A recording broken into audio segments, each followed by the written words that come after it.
한 주간 평안하셨습니까?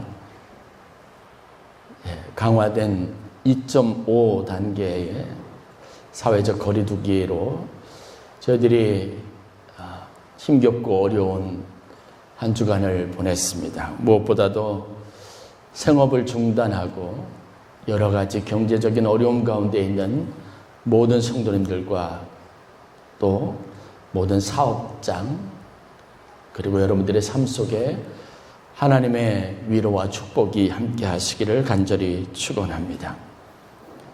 산상수훈 오늘 마지막 시간을 가지고 여러분들과 함께 화평케 하는 자의 말씀의 제목으로 교회에 주신 하나님의 사명에 대해서 함께 생각해 보는 시간을 갖도록 하겠습니다. 35년이라고 하는 하나님의 놀라운 섭리와 역사가 오늘 우리를 있게 하고 교회의 역사를 만들어냈습니다. 하나님 뜻인 줄 알고 믿고 또 그 사명을 감당하기 위해서 우리가 힘쓰고 마음을 합해서 걸어왔던 선교적인 역사가 우리 교회의 35년을 만들었습니다. 저는 오늘 여러분들과 함께 우리에게 주신 교회의 사명에 대해서 말씀의 제목을 중심으로 다시 한번 재정립해보고 우리가 사회적 성화를 위해서 하나님의 거룩한 나라를 세우기 위해서 어떤 노력을 기울여야 되는지 함께 생각해 볼 수 있기를 원합니다. 지금껏 우리가 보았던 산상수훈의 구조를 중심으로 보면 이전까지 예수님은 제자들에게 우리가 어떤 사람이 되어야 하느냐, 즉 어떤 존재가 되어야 하는지에 대해서 말씀을 하셨습니다. 심령에 가난함이 있어야 한다. 애통해야 한다. 온유해야 한다. 의에 대하여 줄이고 목마른 심령을 가져야 한다. 마음이 항상 청결해야 한다 등등 우리 개인적으로 가져야 될 신앙적인 목표, 신앙의 덕목에 대해서 예수님께서 말씀을 하셨습니다. 그리고 난 다음에 산상수훈의 8가지 복에서 6번째 해당하는 이 본문에서부터 시작해서 중요한 하나의 변곡점이 만들어지기 시작합니다. 그것은 뭐냐면 이제는 우리가 어떤 사람이 되어야 하느냐라고 하는 사실을 기반으로 그런 사람이 된 성도들이 과연 어떤 삶을 살아야 하고 어떻게 행동해야 하는지를 말씀하고 있기 때문에 그렇습니다. 팔복의 구조를 보면 이전까지는 하나님께서 우리들에게 이런 성도가 되어야 한다고 말씀하셨다면 이제는 그런 성도, 왜 그런 성도가 되어야 하는지 그 충분한 당위성을 가지고 성도들이 어떻게 살아야 하는지 거기에 초점을 맞추고 설명을 하고 있습니다. 왜 우리가 효자가 되어야 하고 왜 나라를 사랑하는 충성스러운 하나님의 백성이 되어야 합니까? 우리에게는 당면한 과제와 목적이 있기 때문에 그렇습니다. 마찬가지로 성도들이 내적인 거룩함, 충만함을 이루기 위한 그런 항목들, 덕목들이 필요한 제일 중요한 이유들이 있게 되는데 사실 예수님께서 이제 가장 중요한 부분에서 본론을 말씀하고 있다라고 우리가 말씀 안에서 해답을 찾을 수 있습니다. 2가지로 요약을 할 수 있는데 첫 번째가 바로 평화로운 공동체를 이루기 위한 목적입니다. 그러기 위해서 주님께서는 오늘 우리에게 화평하게 하는 자가 복이 있다라고 말씀하고 있습니다. 우리의 신앙적인 모든 덕목은 공동체를 평화롭게 하는 일에 반드시 쓰임새가 있어야 된다는 사실을 여러분들이 마음에 꼭 새기실 수 있기를 주의 이름으로 간절히 축원합니다. 그리고 이어지는 7번째와 8번째의 복에 관련된 것은 뭐냐면 정의로운 공동체를 이루기 위한 하나님의 뜻이 담겨져 있습니다. 우리가 그 모든 함양했던 내적인 충만함을 가지고 항상 모든 일에 정의롭게, 의롭게, 선하게, 아름답게 살아야 한다고 말씀하고 있는 겁니다. 우리가 나라를 다스리는 지도자들을 뽑습니다. 대통령이든 아니면 국회의원들이든. 그러나 그들을 뽑는 가장 중요한 우리가 보는 기준은 뭐냐면 그 사람이 어떤 사람이고 어떤 삶을 살아왔느냐 하는 부분에 초점이 맞춰져 있습니다. 그것을 기반으로 국가의 지도자로 우리나라의 미래를 이끌어갈 지도자로서를 선출하는 겁니다. 그렇다면 지도자들은요, 그러한 바람에 부응해서 자기들이 가지고 있는 지금까지 살아왔던 삶의 모든 절차들과 삶에 살아왔던 방식들, 그들이 가지고 있었던 자질, 지식, 배움, 경험들을 다 활용해서 국가를 평화롭고 국민들의 삶을 편안하게 해줘야 하는 당연한 결과로 이루어져야 합니다. 그렇지 못하다면 그들이 보여왔던 기질, 덕목, 그들이 살아왔던 모든 행적들은 사실 별다른 의미가 없는 것과 마찬가지입니다. 국가가 정의로운 국가가 되게 해야 합니다.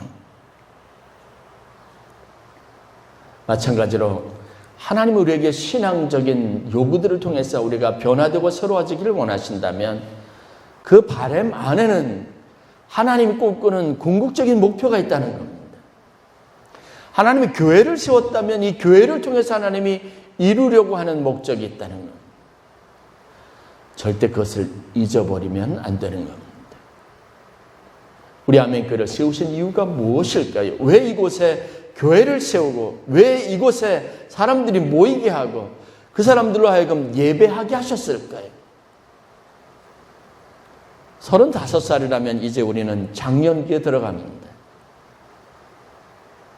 우리가 지금껏 우리의 충만함을 위해서, 은혜를 위해서, 성령 충만함을 위해서, 우리의 구원을 위해서 했어왔다면 하나님께서 그런 은혜를 우리에게 주셨던 궁극적인 이유와 목적에 대한 깊은 자각과 인식을 반드시 가져야 합니다. 그것이 무엇이냐면 바로 평화로운 공동체, 그리고 정의로운 공동체를 세워가는 것에 초점이 맞춰져야 한다는 겁니다. 저와 여러분들은 이 거룩한 사명과 목표를 가지고 하나님 앞에 설 수 있기를 주의 이름으로 간절히 축원합니다. 가정을 이루었다면 가정에서 여러분들이 가지고 있는 제일 중요한 사명은 자식을 위해서 또 아내를 위해서 남편을 위해서 최선을 다하는 것도 중요하지만 그 궁극적인 목표는 서로 그 안에서 평안을 누리고 서로 그 안에서 아름다운 일들을 도모하는 궁극적인 목적 안에 초점이 맞춰져야 한다는 겁니다. 이런 인식을 바탕으로 오늘은 화평하게 하는 사람, 즉 피스메이커로서의 우리 개인과 교회의 사명에 대해서 함께 생각해 보려고 합니다. 피스메이커, 즉 화평케 하는 사람은 누구입니까? 존 웨슬리 목사님은 그의 설교에서 명확하게 다음과 같이 정의하고 있습니다. 화평하게 하는 자의 문자적 의미는 모든 종류의 마찰, 논쟁, 다툼을 혐오하며 하나님과 사람을 사랑하는 사람들이라는 뜻입니다. 따라서 지옥의 불이 점화되는 것을 막기 위해 붙었을 때는 번지지 않도록, 이미 번졌을 때는 퍼져나가지 않도록 최선을 다하는 사람들이라고 할 수 있습니다. 화평하게 하는 사람들의 영혼 속의 폭풍을 잠재우고 그들의 격한 감정을 잔잔하게 하며 갈등하고 있는 양편의 마음을 부드럽게 하고 가능하면 서로 화해하도록 노력하는 사람들을 말합니다. 넓은 의미로 보면 기회가 닿는 대로 모든 이에게 선을 행하는 사람들이 바로 화평케 하는 사람들입니다. 라고 말했습니다. 이와 관련한 성경 인물과 이야기들을 한번 생각해 보겠습니다. 창세기 26장에 오늘 우리가 본문에서 읽은 이삭의 이야기입니다. 이삭은 하나님께 복을 받은 사람입니다. 복을 받았다고 하는 것이 중요한 것이 아니라 그가 하나님이 그에게 주셨던 사명을 삶을 통해서 어떻게 이루었는지, 사명이라고 하는 측면에서 이삭의 삶을 바라보면 좀 더 명확하고 분명한 이삭의 위대함을 성경을 통해서 찾아볼 수 있습니다. 이삭은 화평케 하는 믿음을 가진 사람입니다. 여러분, 좋은 아빠를 만나고 좋은 배우자를 만났다, 좋은 목사님을 만났다, 좋은 성도님을 만났다라고 하면 여러분 삶에 그것이 어떤 의미가 되는지를 좀 되새겨 보아야 합니다. 좋은 신앙인이 존재한다면 그 신앙인 때문에 선한 영향력을 그 주위에 있는 사람들이 함께 받고 그 덕을 누릴 수 있어야 그것이 참되다고 할 수 있습니다. 하나님이 복을 주신 사람 이삭 때문에 그랄 땅에 평안이 찾아왔다는 사실들을 우리가 간과해서는 안 되는 겁니다.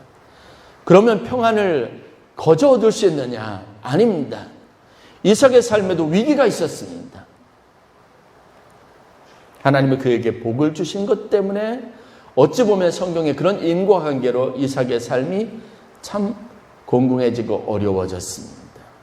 그 땅에 다툼이 일어났습니다. 물질 때문입니다. 풍부 때문입니다. 한 사람에게 부가 많아지는 것 때문에 일어난 일입니다. 하나님께서 성경에 보면 이삭에게 복을 주셨습니다. 그래서 양과 소의 떼가 심히 많았다라고 기록합니다. 그리고 그야 부리는 종들의 수가 많아졌습니다. 그런데 그게 다툼의 원인이 됐습니다. 그랄 땅에 거주하고 있던 아비멜렉과 그리고 그 땅에 있는 많은 사람들이 단순히 이삭과 그의 무리를 미워했던 것은 아닙니다. 한 사람의 축복이 다툼의 근원이 된 겁니다. 왜요? 우리는 그렇지 못한데 저 사람은 소유를 늘려가고 있었고 복을 누리고 있었기 때문에 그렇습니다. 소유가 많아지니까 그 사람들이 키우고 있는 양과 소떼가 자신들의 땅을 넘어와서 자신들의 초원에 있는 풀들을 그렇게 먹어치우는 겁니다. 세상의 이치도 마찬가지입니다. 하나님 우리를 축복해 주신 것은 다른 사람들에게 당연하게 시기와 질투의 대상이 될 수 있습니다. 우리가 하나님의 복을 누리고 있다고 해서 그것을 단순한 우리만의 기쁨과 즐거움으로 삼아서는 안 되는 겁니다. 교회가 부흥했다고 해서 그것이 단순히 우리의 자랑거리만 될 수 없는 것입니다. 그것 때문에 힘들어지고 그것 때문에 어려워지는 사람들과 교회들도 있습니다. 그러므로 복 자체에 대해서 우리가 스스로 만족해하는 것은 어떨 때 보면 경계할 필요가 있는 것입니다. 우리의 복이 우리가 가지고 있는 능력과 충만함이 다른 사람들에게 복이 되는지를 살펴보는 지혜가 우리 가운데 있어야 합니다. 사실 이삭과 그의 가족들은요, 난민입니다. 오늘날의 개념으로 보면은 큰 흉년이 들어서 결국은 블레셋 사람들의 땅 그랄 땅에 한편에 땅을 제공받아서 그곳에서 살고 있는 사람들입니다. 그런데 이제는 시간이 지나서 난민들이 오히려 더 잘 되는 이런 기이한 현상이 일어난 겁니다. 이유는 하나님이 그들에게 복을 주셨기 때문입니다. 그런데 그 복이 그 땅에 있는 평화를 위협한 겁니다. 여기에 우리가 가져야 할 생각, 주목해야 할 부분들이 있습니다. 이들이 시기하고 이삭과 그의 가족들을 괴롭히기 시작합니다. 그 땅에 그들이 살았던 사람, 본토인 원주민이라고 하는 구실을 가지고 가하는 압박입니다. 이삭이 보였던 반응을 우리가 눈여겨볼 이유가 바로 거기에 있습니다. 이삭은 그들과 다투지 않았습니다. 억울할 수 있습니다. 분명히 그랄 땅에 거주하고 있는 아비멜렉과 그의 사람들이 그들에게 이삭에게 보였던 것은 정의롭지 못한 행동입니다. 그럼에도 불구하고 이삭은 그런 상황 속에서 그들과 다투지 않았습니다. 이삭이 누렸던 모든 축복은 하나님으로부터 온 것이 분명하지만 블레셋 사람들은 그 사실을 알지 못한 겁니다. 그를 공유할 수, 그 기쁨을 함께 누릴 수도 없습니다. 이삭은 그 사실을 사람들에게 증명해 보이기 위해서 애쓴 거죠. 여러분, 우리가 가지고 있는 태도가 바로 이래야 합니다. 어떻게 세상 사람들이 우리가 가지고 있는 이 충만함과 기쁨에 대해서 알 수 있겠습니까? 교회가 참 어렵습니다. 억울하고 답답한 마음으로 세상 사람들이 지금 교회를 대하고 교회에 대해서 마치 전염병, 감염병의 온상인 것처럼 대하는 이 현상에 대해서 우리가 참 답답한 마음을 금할 길 없습니다. 교회를 알지 못하기 때문에 뭐라도 좀 항변을 하고 싶고 그들을 설득시켜주고 싶은 욕구들이 저 마음속 깊은 곳에서부터 치밀어 오르는 것도 사실입니다. 그런데 분명한 한 가지 사실은 저들은 알지 못한다는 겁니다. 우리가 무엇을 해야 할까요? 하나님은 우리에게 이런 은혜와 축복을 주신 본질적인 목적은 무엇일까요? 이런 시대에 우리가 가져야 할 사명은 무엇일까요? 저는 이삭이 그 좋은 모범을 보이고 있다고 믿습니다. 이삭은 그들과 다투지 않았습니다. 그들을 설득하려고도 하지 않았습니다. 이삭이 가지고 있는 힘으로 그들을 제압하려고도 하지 않았습니다. 이삭이 가지고 있었던 믿음, 이삭이 누리고 있었던 축복의 근원은 무엇입니까? 하나님이 주신 겁니다. 하나님이 주신 것이 그의 힘이고 그의 능력이고 그의 근원입니다. 그런 하나님이 주시는 축복의 근원은 무엇입니까? 하나님은 환경과 상황에 얽매이지 않는 분입니다. 이삭이 붙잡았던 것은 무엇입니까? 흉년이 있었던 그 땅에서 아브라함이었던 자기 아버지에게 주셨던 약속입니다. 그라로 내려가기를, 블레셋 사람들의 땅으로 내려가기를 두려워하지 말라는 것이었습니다. 하나님께서 그곳에서 너를 먹이고 너를 축복하겠다고 하셨던 말씀입니다. 여러분, 우리는 환경, 우리가 좋아한 조건에 집중하거나 거기에 연연하는 사람들이 아닙니다. 교회가 가지고 있는 위대함은, 신앙의 위대함은 하나님의 말씀과 약속에 있지, 본질적인 것에 있지, 우리가 처한 아주 세밀하고 구체적인 어떤 상황에 얽매이지 않습니다. 이삭은 그 믿음의 능력으로 여러분 세상과 다투지 않을 수 있었던 겁니다. 하나님을 증명해 볼 수 있는 길이 무엇입니까? 바로 믿음입니다. 이삭은 말이 아니라 그의 삶으로, 그의 인격으로, 그의 행동으로 하나님이 어떤 분인지를 증명했습니다. 자연스럽게 하나님의 영광을 드러냈습니다. 처음에는 알지도 못했던 그들이 이삭의 축복, 이삭의 저런 행동의 근원에 깊게 깔려있는 그의 신앙에 대해서 알게 되었다는 겁니다. 창세기 26장 28절, 29절의 말씀을 우리가 주목해야 될 이유입니다. 이삭의 여러 가지 행동에 그들이 감동했습니다. 아비멜렉과 그의 친구 아후삿 그리고 군대 장관 비글이라고 하는 사람이 이삭을 찾아왔습니다. 그리고 그에게 무릎을 꿇고 이렇게 말합니다. 여호와께서 너와 함께 계심을 우리가 분명히 보았으므로 너는 여호와께 복을 받은 자니라. 여러분, 우리는 말로 그들을 설득하는 사람들이 아니라 우리가 가지고 있는 믿음을 삶을 통해서, 행동을 통해서 증거하고 증명해 보여야 할 사람들이라는 사실을 믿음으로 삼으실 수 있기를 주의 이름으로 간절히 축원합니다. 억울할 수 있습니다. 원망할 수 있습니다. 맞닥뜨려 싸울 수 있습니다. 그러나 이삭은 그들에게 좋은 음물을 선물하고 떠났습니다. 또 또 다른 곳에서 그들이 서로 다투고자 하면 그 좋은 우물을 그들에게 제공하고 새로운 곳의 우물을 받습니다. 결국은 블레셋 사람들의 땅 그랄이 전쟁터가 될 수 있음에도 불구하고 여러분, 결론적으로 보면 이삭이 취한 행동은 그 땅에 있는 모든 사람들에게 많은 샘을 선물하고 그 땅에 있는 모든 사람들이 어려운 때 그 땅에서 평안을 누리게 하는 좋은 것을 선물했다는 사실입니다.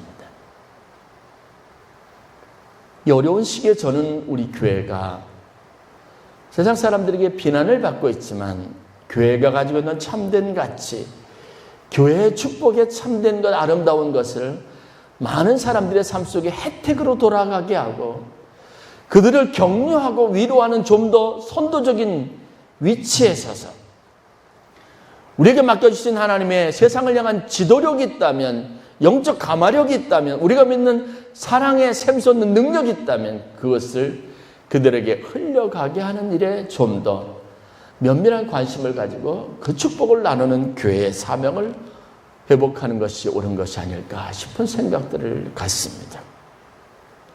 이삭 전도 방법입니다. 교회는 항상 선도적이어야 합니다. 세상 사람들이 우리에게 사랑의 공동체라고 하는 거룩한 이름과 이미지를 부여했다면 우리는 그 사랑에 넘치는 공급원이 되어서 이 사랑을 흘려보내는 사명을 감당할 수 있어야 합니다.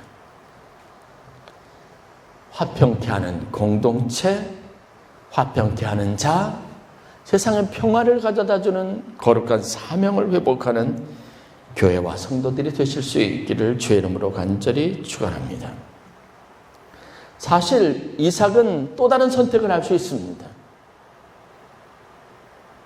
이삭과 아비멜렉은 서로 대치하며 원망하며 서로 미워하는 관계가 될 수도 있었습니다. 그러나 이삭의 선택은 그 모든 부정적인 것, 우리가 생각하는 끔찍한 미래를 소망 있는 미래로 바꾸는 놀라운 축복의 결과들을 만들어냈다고 하는 겁니다. 여러분, 원인서부터 살펴보면 그것이 바로 하나님이 아브라함과 이삭을 통해서 계획하셨던 일입니다. 아브라함에게 복을 주십니다. 그리고 그로 말미암아 그가 속해 있던 공동체가 복을 누리기를 원하신 겁니다. 이삭은 그가 복을 받아서 그가 속했던 그랄 땅에 있는 많은 사람들이 복을 누리게 하는 결과를 가져왔습니다.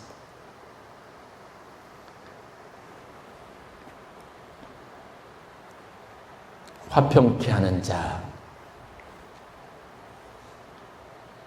우리에게 절대적으로 필요한 것이 무엇입니까?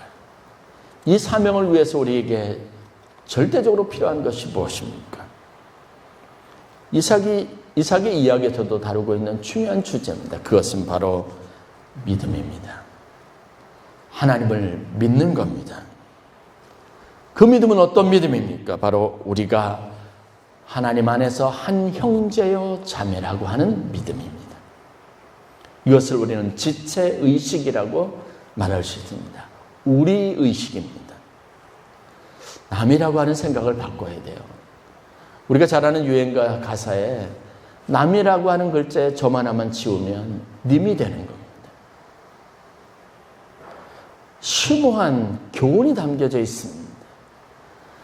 남이 님이 되는 것은요, 미움이라고 하는 것을 버리면 되는 겁니다. 거기에 사랑이라고 하는 것이 개입이 되면 되는 겁니다. 이삭의 이야기를 보세요. 이삭이 그랄 땅으로 곧 이주합니다. 그런데 이주할 수 있었던 가장 중요한 이유가 뭔지 아십니까? 하나님이 그 땅을 그들에게 허락했기 때문이에요. 이삭에게 있어서 그랄 땅은 자신들의 땅이 아니고 하나님이 주신 땅, 하나님이 보내신 땅입니다. 그 땅에 있는 사람들은 하나님이 축복하신 땅입니다. 이삭과 그의 가정의 축복의 근원입니다. 축복의 바탕입니다. 축복의 삶이 되는 곳입니다. 이삭에게 있어서 그래서 그 땅과 그것에 거주하는 사람들은 남이 될 수 없었습니다. 공동 운명체라는 생각, 하나님이 나에게 맡겨주신 공동체라는 생각, 우리의 축복의 근원이라고 하는 이 생각이 이삭의 행동을 만들었다는 것을 우리가 알아야 합니다. 예수님이 자기 자신을 아낌없이 내어주실 수 있었던 이유가 뭘까요? 우리를 남이라고 생각하지 않았기 때문입니다. 나를 한 지체로 생각했습니다. 나를 한 자녀요, 나를 한 형제요, 자매로 생각했습니다. 그렇기 때문에 나 자신을 아낌없이 내어줄 수 있었던 겁니다. 하나님께서 우리에게 사랑을 말씀하실 때 사랑을 할 수 있는 전제 조건으로 허락하신 것도 바로 지체의식입니다. 운명 공동체라고 하는 생각입니다. 가정이라고 하는 것을 생각해 보십시오. 사실 가정은요, 3대가 있건 4대가 있건 아니면 한 세대, 두 세대가 있건 간에 굉장히 거기 세대차가 항상 존재합니다. 그런데 이 세대차가 있음에도 불구하고 가정은 비교적 일사불란하고 이 차이와 갈등의 요인들을 극복해내는데 성공적입니다. 이유가 뭘까요? 결속력이죠. 운명 공동체라고 하는 생각입니다. 남이 아니라고 하는 생각입니다. 그래서 서로 애쓰는 겁니다. 생각을 이해하려고 했습니다. 완전히 다른 남과 남이 만나서 한 가정을 이루는데 그러기 위해서 다툼이 있습니다. 싸우지만 이 다툼과 싸움은 하나 되기 위한 노력입니다. 우리가 본질적으로 갖는 것처럼 그렇게 저 사람 나와 다르다, 아예 그렇게 인정하고 그렇게 첨예하게 대립하는 것이 아닙니다. 혈연관계라고 하는 특수성이 무서운 겁니다. 평생을 같이 살아야 하니까요. 그것이 구속력이고 책임감을 만들어내는 겁니다. 좋은 가정을 만들기 위해서 애쓰게 하는 힘은 바로 구속력입니다. 세상을 향해서 우리가 성도들이 가져야 될 태도가 바로 이겁니다. 하나님은 심지어 자신들을 멸망시킨 나라 바벨론을 향해서 그 땅, 그 백성들을 하나님의 운명 공동체로 인식하도록 그들을 훈련시키셨습니다. 다니엘이 자기 목숨을 바쳐서 그가 가지고 있는 모든 재능과 지식을 발휘했던 것, 그가 기도했던 그 땅이 바로 바벨론과 아수르였다는 것을, 우리가 바사였다는 것을 잊어서는 안 되는 거죠. 우리에게 하나님 은혜를 주신 것은 바로 그겁니다. 이 나라와 이 민족을 우리에게 맡기셨기 때문이라는 사실을 잊지 마시기를 바랍니다. 교회의 사명은 바로 여기 있습니다. 바울은 혼란을 겪고 있는, 분열되어서 첨예하게 대립하고 싸우는 각각 다른 출신 배경 때문에 몸살을 앓고 있는 고린도 교인들에게 이렇게 말하기를 주저하지 않았습니다. 고린도전서 12장 26절 말씀입니다. 만일 한 지체가 고통을 받으면 모든 지체가 함께 고통을 받고 한 지체가 영광을 얻으면 모든 지체가 함께 즐거워하느니라. 지체입니다. 내 가까운 사람이 고통을 받는 것은 바로 나의 고통으로 이어집니다. 그가 즐거워하는 것이 곧 나의 즐거움으로 이어집니다.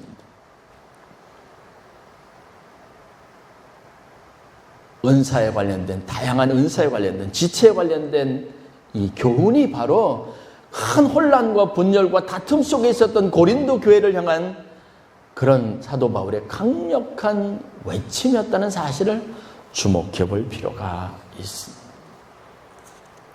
한국 사회가 참 어렵습니다. 갈등하고 있습니다. 그러나 우리가 절대로 포기하지 말아야 될 한 가지 사실이 있습니다.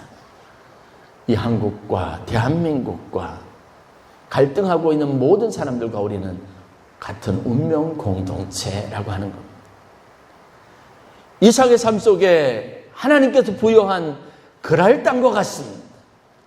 여기에서 우리는 하나님이 주신 축복을 누리며 그 축복을 가지고 갖지 못해서, 소유하지 못해서 시기하고 때로는 우리를 내치려고 하는 사람들에게 대적자로 원수로 살아야 할 것이 아니라 그들에게 우리가 가지고 있는 부여와 풍요를 나누어 주고 우리가 소유하고 있는 샘의 그 맑고 깨끗하고 아름다운 생수를 그들이 함께 나누어 마시도록 할 사명이 있다는 사실들을 깨닫는 은혜가 있기를 주의 이름으로 간절히 축원합니다. 그래서 우리는 우리가 있는 것을 흘려보내고 우리가 사용할 수 있는 능력을 세상 사람들과 나누는 일에 늘 언제나 더 깊은 관심을 가진 선교 공동체가 되어야 될 줄로 믿습니다. 하나님 우리에게 맡겨주신 사명은 평화로운 공동체, 정의로운 나라입니다. 이 두 가지 사명을 이루는 일들을 위해서 저와 여러분들이 주님 앞에 쓰임받는 귀한 역사가 있기를 주의 이름으로 간절히 축원합니다. 교회가 존재하는 목적이 바로 거기 있고 우리가 개인적인 성화를 이루고 개인적으로 하나님 앞에 믿음 있는 사람이 되기를 위해서 힘써야 하는 본질적인 이유가 여기 있다는 믿음을 다 같이 가지시고 여러분 저와 여러분 때문에 아멘교회 때문에 이 지역사회가 평화로운 것 하나님의 정의가 실천되는 거룩한 곳이 되는 기쁨을 그런 하나님의 나라의 기쁨을 우리가 모두 맛볼 수 있기를 주의 이름으로 간절히 축원합니다. 로마서 14장 17절 18절 말씀입니다. 하나님의 나라는 먹고 마시는 것이 아니요 오직 성령 안에 있는 의와 평강과 희락이라. 이로써 그리스도를 섬기는 자는 하나님을 기쁘시게 하며 사람에게도 칭찬을 받느니라 라고 말했습니다. 오늘을 사는 우리에게 주시는 주님의 말씀은 여전히 분명하고 명확합니다. 화평하게 하는 자는 복이 있나니 그들이 하나님의 아들이라 일컬음을 받을 것이다. 세상 사람들이 저 사람들이 하나님의 아들이다 라고 우리를 부를 수 있게 되는 상황이 있습니다.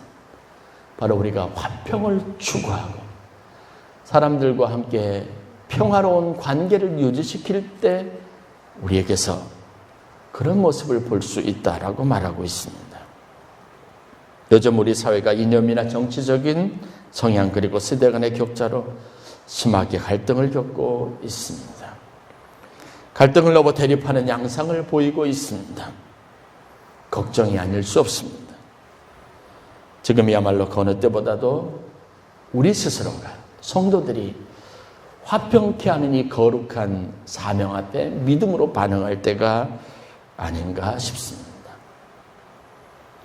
성령께서 하십니다. 성령께서 하나 되게 하신 것을 힘써 지키라고 말씀하고 있습니다. 35년 역사를 가진 아멘교회 성도들에게 주신 하나님이 주신 이 거룩한 사명을 다 같이 이루어내실 수 있기를 주의 이름으로 간절히 축원합니다. 모든 분열을 막고 평화를 만들고 하나 되게 하는 일에 부르심을 받은 교회와 성도들이 되시기를 주의 이름으로 간절히 축원합니다. 기도하겠습니다.